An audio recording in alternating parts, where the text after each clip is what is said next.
But what absorbed Mr. Toad's attention was a noise.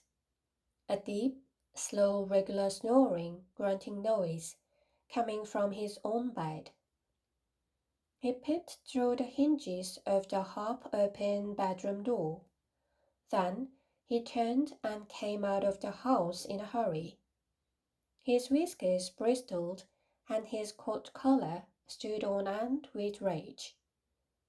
For the next 20 minutes, Mr. Toad kept creeping cautiously into the house and retreating hurriedly out again.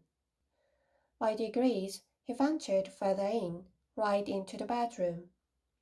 When he was outside the house, he scratched up the earth with fury. But when he was inside, he did not like the look of Tommy Brook's teeth. He was lying on his back with his mouth open, grinning from ear to ear. He snored peacefully and regularly, but one eye was not perfectly shut. Mr. Toad came in and out of the bedroom.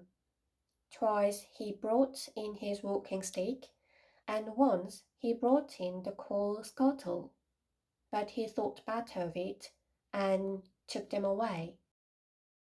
When he came back after removing the coal scuttle, Tommy Brook was lying a little more sideways, but he seemed even sounder asleep. He was an incurably indolent person. He was not in the least afraid of Mr. Toad. He was simply too lazy and comfortable to move. Mr. Toad came back yet again into the bedroom with a clothesline. He stood a minute watching Tommy Brook and listening attentively to the snores. They were very loud indeed, but seemed quite natural. Mr. Toad turned his back towards the bed and undid the window. It creaked. He turned round with a jump. Tommy Brook, who had opened one eye, shut it hastily. The snores continued. Mr. Toad's proceedings were peculiar and rather uneasy, because the bed was between the window and the door of the bedroom.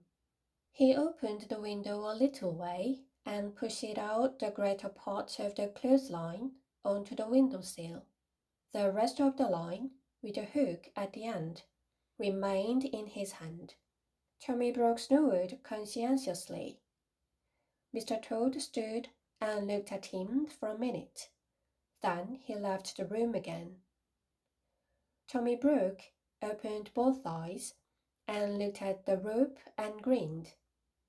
There was a noise outside the window. Tommy Brook shut his eyes in a hurry. Mr. Toad had gone out at the front door and round to the back of the house. On the way, he stumbled over the rabbit burrow. If he had had any idea who was inside it, he would have pulled them out quickly.